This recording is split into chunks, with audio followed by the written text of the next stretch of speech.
Bismillahirrahmanirrahim. Topic we are going to discuss today is Unified Modeling Language Diagrams, or in short, UML diagrams. Okay, the question is, what is UML? UML is a standard language which is used to specify and visualize and construct and document all the artifacts of software system, business modeling or other non-software system also. Actually, UML से बनता है unified modelling language, और ये एक standard language है जो कि काम आती है स्पेसिफाई करने के लिए, किसी चीज़ को बताने के लिए, और विजुलाइज के लिए। विजुलाइजेशन मीन्स हम देख सकते हैं, हमारे हम ज़रा उसको ग्राफिकली और सिस्टमेटिकली चीज़ों को अच्छी तरीके से देख सकते हैं, और इसके लिए UML हमारी मदद करेगी। और हम कंस्ट्रक्ट कर सकते हैं, बना सकते हैं, और इवन जो है डॉक्यूमेंटेशन में UML काफ़ी हेल्प करती है। और डॉक्यूमेंटेशन हम किस चीज़ की करेंगे? हम एक्चुअली डॉक्यूमेंट करेंगे अपने वर्क की और अपने वर्क के कुछ पोर्शन की। एक्चुअली हम अपने वर्क के कुछ पोर्शन को, जिसकी कोई आइडेंटिटी हो, जिसको हम जिसके बारे में हम बात कर सकें, या जो हमारे लिए कुछ ना कुछ काम करके दे, हम उसे आर्टिफैक्ट कहते हैं। तो ये आर्टिफैक्ट सॉफ्टवेयर सिस्टम का हो सकता है जिसको हम डॉक्यूमेंट कर रहे हैं, स्पेसिफाई कर रहे हैं, विजुलाइज और कंस्ट्रक्ट कर रहे हैं, और या फिर ये बिजनेस मॉडल का हो सकता है, और या फिर किसी नॉन सॉफ्टवेयर सिस्टम का भी हो सकता है। इसी तरह UML actually represents a collection of best engineering practices that have proven successful in modeling and modeling को large and actually होता ये है कि जब हमारे पास UML की जो सबसे ज़्यादा इसकी बेनिफिट है और इसकी ज़रूरत है, और इसने बड़ी जहाँ पे अपनी कामयाबी प्रूव की है, वो एक बड़े सिस्टम या कम्प्लेक्स सिस्टम की मॉडलिंग है। और जब एक बड़े या कम्प्लेक्स सिस्टम को हम इंजीनियर करने जाते हैं, बनाने जाते हैं, तो वहाँ पे UML हमारी काफ़ी मदद करती है। तो बड़े सिस्टम की हम अगर बात करें, तो बड़े सिस्टम हमारे पास ऐसे होंगे जो कि जिनका स्पैन ज़्यादा है, जिनके ऊपर टाइम ज़्यादा लगेगा, लाइक 6 मंथ और मोर, यू नीड 6 मंथ और more time to make something. Okay, और या फिर आप अगर आपके पास आप वर्क कर रहे हैं और एक बड़ा सॉफ्टवेयर सिस्टम है जिसके ऊपर आप वर्क कर रहे हैं, तो अगर आप इसको बड़ा तब कहेंगे अगर इसकी क्लासेस 10 से ज़्यादा होंगी। इफ़ यू हैव 10 और more classes for your software system, that you can say it is a bigger system. तो यहाँ पर आपकी UML हेल्प करेगी। इसी तरह UML जो है वो काफ़ी इम्पोर्टेंट है जब आप डेवलपिंग फेज़ के अंदर आ जाते हैं। और डेवलपिंग फेज़ आजकल जितनी भी डेवलपमेंट है, जितनी भी सॉफ्टवेयर डेवलपमेंट है, वो ऑब्जेक्ट ओरिएंटेड हो चुकी है। उसमें आप कोई भी लैंग्वेज ले लें जो कि अच्छी लैंग्वेजेस हैं और जिनका अच्छा प्लेटफॉर्म आपको प्रोवाइड कर रही हैं, तो वो आप देखेंगे कि वो आपके पास ऑब्जेक्ट ओरिएंटेड लैंग्वेजेस ही हैं। तो वहाँ पे जब आप सॉफ्टवेयर डेवलपमेंट प्रोसेस के अंदर और ऑब्जेक्ट ओरिएंटेड डेवलपमेंट के अंदर UML हेल्प्स यू आउट। और इसी तरह जो आपके पास डिफरेंट ग्राफिकल नोटेशंस हैं, और जो जहाँ जिनको आप यूज़ करते हैं अपने डिज़ाइन के लिए और अपने सॉफ्टवेयर प्रोजेक्ट के लिए, तो वहाँ पे जो UML है, इसको आप एक बड़ा सक्सेसफुल पाएंगे, क्योंकि UML जो है वो एक उसकी विजुअलाइजेशन काफ़ी ज़्यादा है, और आप चीज़ों को एक बड़े अच्छे एहसन तरीके से देख सकते हैं। और अगर आप अपने सॉफ्टवेयर प्रोजेक्ट या डिज़ाइन को एक्सप्रेस करना चाहते हैं, तो यहाँ पर जो UML की ग्राफिकल नोटेशंस हैं वो आपको काफ़ी हेल्प करेंगी। Again, if you are using UML, it will help you out for project team communication, and it will also help you out in potential design and the validation of that design. Actually होता ये है कि UML जब आप use कर रहे हैं, तो डिफरेंट आपकी जो टीम्स हैं, लाइक आपकी डेवलपमेंट टीम है, लाइक आपकी उसको डिज़ाइन टीम है, और इसी तरह कोई थर्ड पार्टी टीम है, तो उनके दरमियान जो UML है वो आपको ऐसा प्लेटफॉर्म प्रोवाइड करता है कि आप उनकी जो टीम की कम्युनिकेशन है वो काफ़ी अच्छे तरीके से कर सकें। और इसी तरह कम्युनिकेशन के साथ साथ आप उसमें एक अच्छे नतीजे पे पहुंचते हैं कि आपने इसका कौन सा डिज़ाइन रखना है, इसका पोटेंशियल डिज़ाइन क्या होगा। तो UML आपकी इसमें हेल्प करेगी। और इसी तरह सिर्फ इसमें हेल्प डिज़ाइन, मैन्युफैक्चर और डेवलप करने में और उसके ऊपर वर्क करने में आपकी हेल्प नहीं करेगी, बल्कि उस डिज़ाइन को वैलिडेट करने में आया कि वो ठीक है या नहीं, इस चीज़ को बताने में भी UML आपकी हेल्प करेगी। ओके, अगर हम UML डायग्राम्स का व्यू लें, मतलब इसका एक ओवरव्यू लें, तो हमारे पास 3 तरह के कैटेगरीज के अंदर हम अपने UML डायग्राम्स को डिफरेंशिएट कर सकते हैं। एक हमारे पास टाइप है structural, like UML structural diagram, element of specific irrespective of time. तो इसमें हमारे पास स्ट्रक्चरल डायग्राम के अंदर हमारे पास class diagram, component, deployment, object, composite structure diagram और पैकेज डायग्राम आ जाती है। तो ये स्ट्रक्चरल डायग्राम एक्चुअली शो करेगी कि आपका आपकी एप्लीकेशन का, आपके सॉफ्टवेयर प्रोडक्ट का बेसिक स्ट्रक्चर क्या होगा, उसमें कितनी क्लासेस होंगी, उनके कितने कंपोनेंट होंगे, क्लासेस आपस में अटैच किस तरह से होंगी आपस। और डिप्लॉयमेंट डायग्राम में आप देखेंगे कि डिप्लॉयमेंट के वक्त आपका जो सिस्टम है वो किस तरह का नज़र आएगा। और इसी तरह ये जो बाकी आपके पास पैकेज डायग्राम, लाइक आपकी डिफरेंट जो नंबर ऑफ क्लासेस हैं, सेम टाइप की क्लासेस, आप उसको एक तरह रख के और डिफरेंट पैकेज आपस में कम्युनिकेट कैसे करते हैं। तो ये सारे स्ट्रक्चरल एस्पेक्ट के साथ जो डायग्राम्स हैं वो उनको हम स्ट्रक्चरल डायग्राम की कैटेगरी के अंदर रखें। इसी तरह हमारे पास कुछ और डायग्राम्स हैं जो कि बिहेवियर डायग्राम्स हम उन्हें कहेंगे, जिसमें activity, state machine, use case और इंटरैक्शन डायग्राम है। एक्टिविटी डायग्राम बिल्कुल ऐसे ही है जिस तरह आपने फ्लो चार्ट, आपको पता है उसमें एक्टिविटी एक स्टार्ट हो रही है और उसके बाद एक्टिविटी एंड हो रही है, वो किस तरह।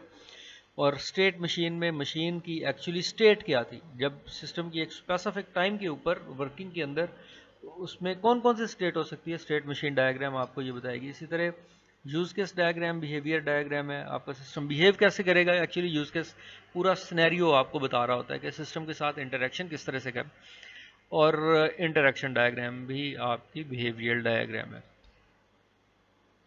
इसी तरह अगर आप ऑब्जेक्ट इंटरेक्शन के ऊपर फोकस करते हैं तो आप हमारे पास जो डायग्राम्स हैं वो कम्युनिकेशन, सीक्वेंस और interaction overview and again timing diagram, ये सारी इनको हम कहेंगे इंटरेक्शन डायग्राम्स।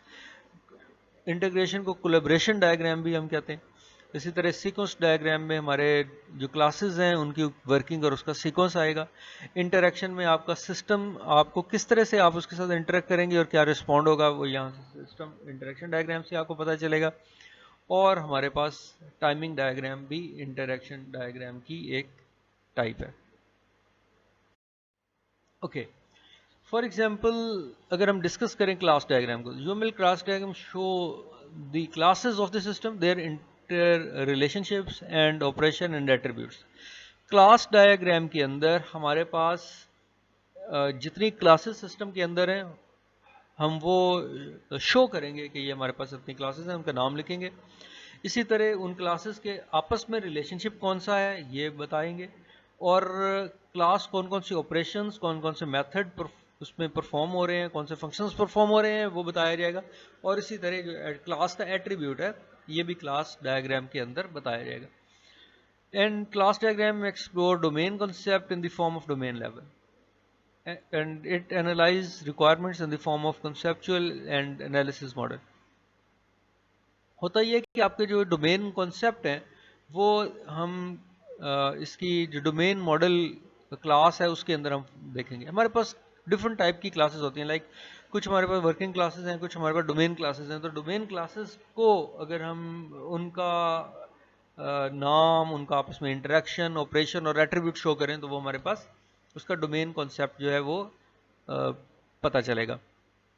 इसी तरह अगर हम कॉन्सेप्चुअल और एनालिसिस की फॉर्म के अंदर अपना रिक्वायरमेंट्स को मॉडल करें तो उसको हम कॉन्सेप्चुअल या एनालिसिस मॉडल, वो भी हमारी क्लास डायग्राम जो है ये हमें ये चीज़ भी हमें बता सकती है।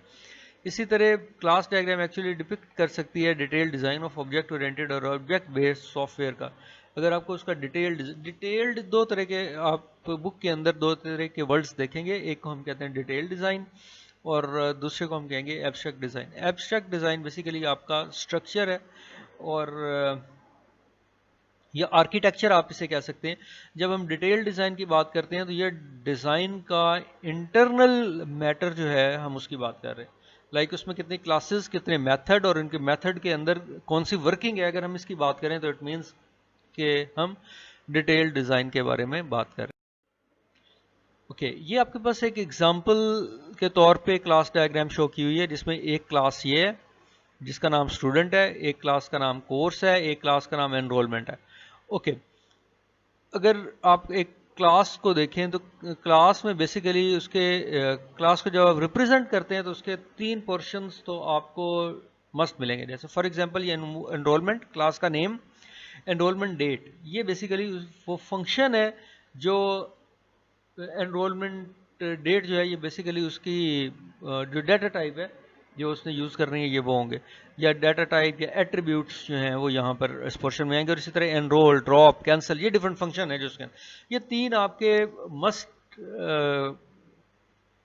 Including class diagram will must include this three portions, like name, उसके बाद उसका नेम के बाद attribute and the data type and then functions. So एक और भी इसका हो सकता है लास्ट पोर्शन जिसको हम कमेंट्स कहते हैं।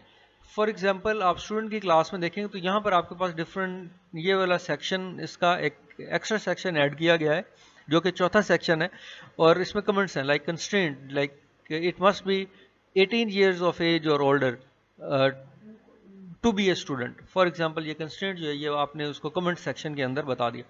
तो बेसिकली आपके पास ये आपके पास क्लासेस हैं और क्लासेस के इंपॉर्टेंट, क्लास डायग्राम के अंदर क्लासेस होंगी, क्लासेस के बाद उसका डाटा टाइप होंगे या एट्रीब्यूट के डाटा टाइप होंगे और उसके बाद उसके फंक्शंस होंगे और फंक्शन के बाद कोई कमेंट सेक्शन हो सकता है जैसा कि यहाँ पर है। और क्लासेस के आपस में इंटरेक्शन शो किया जाएगा, like one student can take many courses, ये इस तरह का इनका स्टूडेंट और कोर्स के दरमियान रिलेशनशिप हो सकता है। और एक कोर्स के साथ जो है वो मैनी स्टूडेंट जो है वो अटैच है। बहरहाल ये इस तरह का इसका जो रिलेशनशिप है वो वहाँ पर आप देख सकते हैं। और यूएमएल डायग्राम के अंदर जब आप क्लास को शो कर रहे हैं तो या तो आप ये पूरी क्लास शो करेंगे या क्लास का कुछ पोर्शन शो करेंगे, जैसे इसने यहाँ पर दो पोर्शन शो किए और तीसरा गैप ही शो कर दिया। मतलब यहाँ पे ये तो इसके एट्रीब्यूट हो गए और एट्रीब्यूट के बाद जो मेथड है वो यहाँ से स्किप कर दिए, मेथड यहाँ पे शो नहीं किए और कमेंट्स शो कर दिए। और आमतौर से जब आप ज़्यादा क्लासेस हैं आपके पास और क्लास डायग्राम है तो आप सिर्फ उसका क्लास का नेम भी शो कर सकते हैं, लेकिन जब भी आप क्लास शो करेंगे तो वो एक रेक्टेंगुलर फ्रेम के अंदर, रेक्टेंगुलर बॉक्स के अंदर आप लिखेंगे। ये एक्चुअली एक नोटेशन है यूएमएल डायग्राम में क्लास को शो करने के लिए।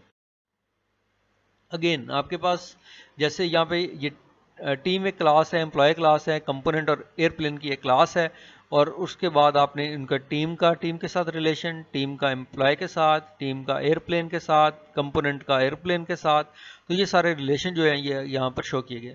तो ये आपके पास एक, इसको हम कहेंगे class diagram. Okay, class diagram के बाद हम मूव करते हैं, एक और हमारे पास डायग्राम है जिसको हम कहेंगे component diagram. Actually component diagram shows the dependencies among software component. Component diagram में आपको पता चलता है कि एक कंपोनेंट दूसरे के ऊपर किस तरह से डिपेंड कर रहा है, and it will include classifier that specify for example implementation and the artifacts that implement them.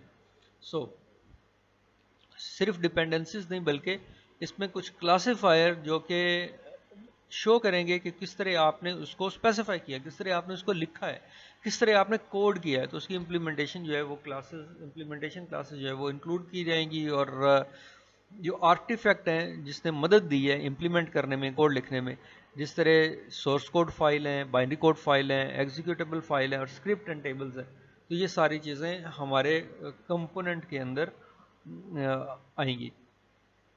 Basically जो आपका कंपोनेंट डायग्राम है वो आपके सिस्टम या क्लास डायग्राम से इस तरह से डिफरेंट है कि इसमें सारी क्लासेस हम शो नहीं करते, हम इसमें सिर्फ वो क्लासेस इंक्लूड करेंगे जो कि उस कंपोनेंट की क्लासेस हैं या उस कंपोनेंट के अंदर आएंगी। ये आपके पास एक कंपोनेंट डायग्राम है जिसमें आपने फ्रेमवर्क बताया है जो कि अपाची है, इसी तरह यूनिवर्सिटी का डेटाबेस है जिसके साथ आपकी अटैच है, फिर इसके ऊपर परसिस्टेंट किस तरह है, सिक्योरिटी कैसे, डिलीवरी, ऑर्डर और कस्टमर। ये आपके पास पैकेज हमारे पास है। एक और पैकेज है, एक और पैकेज है। एक्चुअली होता ही है कि आपके पास ऑनलाइन ऑर्डरिंग में एक से ज़्यादा क्लासेस हैं, शिपिंग में एक से ज़्यादा क्लासेस हैं, कस्टमर में एक से ज़्यादा क्लासेस हैं, और इसके बाद ये एक दूसरे से इंटरेक्ट कैसे कर रही हैं, तो ये इसका इंटरफेस है। ये IXML बेसिकली इस कस्टमर का इंटरफेस है जो कि कोई और यूज़ कर सकता है। इसी तरह आपके पास ये एक ऑर्डर का एक आई ऑर्डर इंटरफेस है जिसको ऑनलाइन ऑर्डरिंग यूज़ कर रही है, और एंड सो ऑन। ये आपके पास इंक्रिप्शन और रेजिस्टेंस और ये सारे आपके पास कैसे इंटरफेसेस जो हैं वो दूसरे यूज़ कर रहे हैं। तो ये इसको हम कहेंगे कंपोनेंट डायग्राम, कि आपकी डेटाबेस के साथ और फ्रेमवर्क के साथ ये किस तरह से अटैच है। और कंपोनेंट डायग्राम के अंदर सिर्फ क्लासेस नहीं बल्कि एब्स्ट्रैक्ट लेवल के ऊपर हम उसके पैकेज के बारे में बात कर रहे हैं। लाइक ये जो आपके पास एक बॉक्स आपको नज़र आ रहा है, ये एक्चुअली हम इसे कहेंगे कि ये हमारा एक कंपोनेंट है। ये हमारा एक कंपोनेंट, और कंपोनेंट के साथ क्या होता है, कंपोनेंट के साथ उसका इंटरफेस होता है। कंपोनेंट के साथ इंटरफेस का होना ज़रूरी है ताकि उसको दूसरा कंपोनेंट यूटिलाइज कर सके, उससे काम ले सके। ओके एक और इम्पॉर्टेंट डायग्राम हमारे पास डिप्लॉयमेंट डायग्राम है जो कि काम आती है जब हम सिस्टम को डिप्लॉय करते हैं। और deployment diagram actually depicts a static view of runtime configuration of hardware nodes and software components that run on those nodes. तो बेसिकली हमारे पास जो कंपोनेंट डायग्राम डिप्लॉयमेंट डायग्राम है, ये बेसिकली एक स्टैटिक व्यू बताएगी जो कि हार्डवेयर और सॉफ्टवेयर कंपोनेंट्स की कन्फिग्रेशन किस तरह से होगी, कि आपके जो सॉफ्टवेयर कंपोनेंट हैं और जो आपके हार्डवेयर कंपोनेंट हैं उनकी जो कन्फिग्रेशन है वो किस तरह से होगी। ये हमें UML डिप्लॉयमेंट डायग्राम के अंदर बताया जाएगा। और डिप्लॉयमेंट डायग्राम के अंदर कुछ और चीज़ें भी हैं, like it shows the hardware for system, software which is installed on that hardware, and the middleware which is used to connect the disparate machines to one and so. तो हमारे पास ये डिप्लॉयमेंट डायग्राम के अंदर आपका hardware क्या होगा, hardware के ऊपर सॉफ्टवेयर कौन सा इंस्टॉल होगा, मिडलवेयर कौन सा इंस्टॉल होगा, और डिफरेंट आपके जो मशीन के कंपोनेंट है वो किस तरह एक दूसरे के साथ कनेक्शन के अंदर आएंगे। ये सारी चीज़ें डिप्लॉयमेंट डायग्राम के अंदर हम करेंगे। ये आपके पास एक एग्जांपल है कि हमारे पास डिप्लॉयमेंट कैसे होगा। हमारे पास वेब सर्वर है जिसमें स्टूडेंट एडमिनिस्ट्रेशन, इसी तरह एप्लीकेशन सर्वर है जिसके अंदर EJB कंटेनर है, और डेटाबेस सर्वर है, और मेन फ्रेम सर्वर। तो जहाँ पे ऑपरेटिंग सिस्टम और कोर्स मैनेजमेंट वगैरह पड़ी हुई है। तो डिप्लॉयमेंट आपको डायग्राम आपको बताएगी कि आपको कितने हार्डवेयर की ज़रूरत है, कितने सर्वर्स की ज़रूरत है, और उन सर्वर के ऊपर कौन से सॉफ्टवेयर आपने इंस्टॉल करने हैं। लाइक DB सर्वर के ऊपर आप यूनिवर्सिटी डेटाबेस रखेंगे, इसी तरह आप के पास जो एप्लीकेशन सर्वर है वहाँ पे EJB कंटेनर आ रहा है और डिप्लॉयमेंट स्पेसिफिकेशन आ रही हैं, और परसिस्टेंस इंफ्रास्ट्रक्चर जो है वो यहाँ पर आप रखें। तो ये सॉफ्टवेयर हैं जो आपको ज़रूरत होंगे। इसी तरह वेब सर्वर के ऊपर एडमिनिस्ट्रेटर की जावा स्क्रिप्टिंग जो फाइल्स हैं वो आपके पास पड़ी होंगी। तो डिप्लॉयमेंट डायग्राम बेसिकली आपको बताती है कि आपका सिस्टम डिप्लॉयमेंट के टाइम पे किस तरह का लगेगा। ओके डिप्लॉयमेंट डायग्राम की एक और एग्जांपल है जो कि ज़्यादा व्यूएबल है, जो आपको नज़र आ रहा है कि ये यहाँ पे ये यूज़र है जो कि डेस्कटॉप पे काम कर रहा है। ये मशीनवेयर सिस्टम है, मेन फ्रेम सिस्टम है, इसी तरह पेमेंट प्रोसेसिंग का गेटवे है, और डाटा वेयर हाउस है, ऑपरेशनल डाटाबेस है, एप्लीकेशन फायरवॉल आपने कहाँ पे अटैच की है, और जहाँ जो आपका यूज़र होगा वो फायरवॉल क्रॉस करेगा फिर आपके एप्लीकेशन सर्वर को टच कर सकता है। या अगर कोई और जो एडमिनिस्ट्रेशन का डेस्कटॉप कंप्यूटर है वो बगैर फायरवॉल को क्रॉस किए डायरेक्ट आपकी एप्लीकेशन सर्वर के ऊपर वर्क कर सकता है। तो इस तरह की जो डिप्लॉयमेंट डायग्राम है वो आपको इंफ्रास्ट्रक्चर उस हार्डवेयर का और उसके ऊपर जो सॉफ्टवेयर आपने इंस्टॉल करना है उसका इंफ्रास्ट्रक्चर आपको बताती है।